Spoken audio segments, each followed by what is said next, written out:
მახე ხალხისთვის, ასე აფასებს იუსტიციის მინისტრის ყოფილი მოადგილე შაბათის ეთერის მოპოვებულ კადრებს. ამ ვიდეოში ჩანს, რომ ღობე სავარაუდოდ გადაჭრილია და მავთულებით მიბმულია რკინის კონსტრუქციას. უწყვეტი ფაილიდან დგინდება, რომ სტრატეგიული ობიექტის დასაცავად აგებული ზღუდე 4 წამში 4 კაცმა წააქცია. კადრებით დგინდება სახელმწიფოს მიერ ჩადენილი სისხლის სამართლის დანაშაული, ამბობენ იურისტები. ხელოვნურად შექმნეს დანაშაულის მდგომარეობა რეჟიმის მესეურებმა, რასაც საერთაშორისო სასამართლოების, მათ შორის ადამიანის უფლებათა ევროპული სასამართლოს პრაქტიკაში ქვია entrapment, სიტყვასიტყვით რომ გადმოვთარგმნოთ, ეს არის სწორედ მახის დაგება და ამისთანა მახის დაგება ითვლება, რომ არის სამართლიანი სასამართლოს უფლების დარღვევა. გარდა ამისა, ამას ქვია ჩვენი სამართლითაც, სისხლის სამართლითაც დანაშაულის პროვოკაცია. ხალხში ეჭვებს აღრმავებს შაბათის ეთერის მოპოვებული ანზორ ჩუბინიძის ოფიციალური წერილიც, სადაც ის წერს, რომ იმ დროს, როდესაც ქვეყანაში დიდი დემონსტრაცია იყო დაანონსებული, პრეზიდენტის სასახლის დასაცავად მხოლოდ 8 თანამშრომელი იყო მივლენილი. შაბათის ეთერმა გაშიფრა 5 ოქტომბერს ახლო ხედით გადაღებული კადრებიც, სადაც ჩანს, რომ რკინის საყრდენი ძელები, რომელიც ოფიციალური ვერსიით მომიტინგეებმა შეანგრიეს, დეფორმირებულიც კი არ არის. დიდი ალბათობით ეს ნივთკიცებულება უკვე საგულდაგულოდ გადამალეს და მე არანაირი იმედი არ მაქვს, რომ რაიმე ტიპის სამართლიანი გამოძიება ჩატარდება, თუმცა ფაქტი ერთია, რომ რეჟიმს სურდა მშვიდობიანი უწყვეტი პროტესტის რაღაცნაირად გაშავება და ამისთვის მას სჭირდებოდა მოძალადეებად მოენათლა პროტესტანტები. სად იყო სპეცრაზმი, როცა რამდენიმე ადამიანი უკვე ჯებირთან იდგა და ეჯაჯგურებოდა. შაბათის ეთერის მიერ გაშიფრული კადრების თანახმად, ვიდრე ღობე არ გადავარდა, ეზოში სპეცრაზმი არ გამოვიდა. რჩება შთაბეჭდილება, რომ რობოკოპები ელოდებოდნენ, როდის გაჩნდებოდა მტკიცებულება აქციის მონაწილეების წინააღმდეგ. ყველა ეს გარემოება პოლიტიკოსებისთვის არის პირდაპირ მტკიცებულება, რომ ქართულმა ოცნებამ მომიტინგეებს მახე დაუგო და დანაშაულის პრევენციის ნაცვლად პროვოცირება მოახდინა. ეს ეჭვი მაშინვე გაჩნდა, იმდენად იოლად მოხდა იმ სასახლის გალავნის გარღვევა. მე ბევრჯერ შევსულ ვარ იმ სასახლეში, იმ ეზოში, ვიცი ის რამდენად მყარია. ჩაატარონ ეს გამოძიებო ექსპერიმენტი, დააყენონ ეს საკითხი, იმიტომ რომ ექსპერტიზა მარტივად დაადგეს.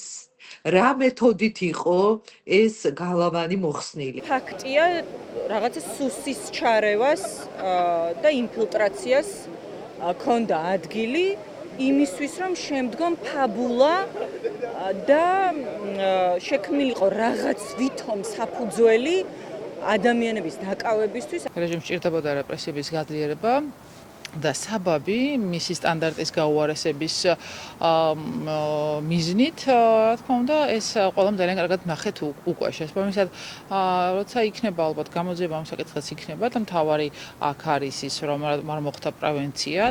სამოქალაქო აქტივისტები ხელს პირდაპირ სუსს ადებენ.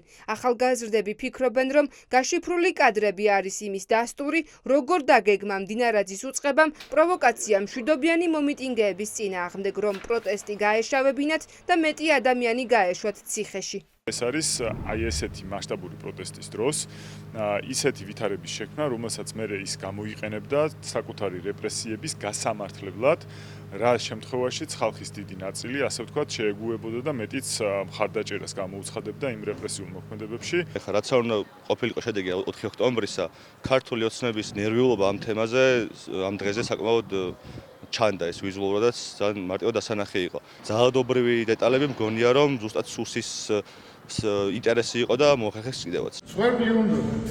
სასულიერო პირი, რომელიც 4 ოქტომბრის აქციაზე იმყოფებოდა, კადრების ნახვის შემდეგ ამბობს, რომ ქართულ ოცნებას საკუთარი ხალხის წინააღმდეგ მძიმე პროვოკაცია ჰქონდა დაგეგმილი. თუმცა ამაში ხელი მღვდლებმა შეუშალეს, როცა ხალხს სიმშვიდისკენ მოუწოდებდნენ. სასულიერო პირებს ეჭვი არ ეპარებათ, რომ რკინის კონსტრუქცია წინასწარ იყო გადაჭრილი, რომ ივანიშვილის გუნდს დანაშაულის იმიტაცია შეექმნა.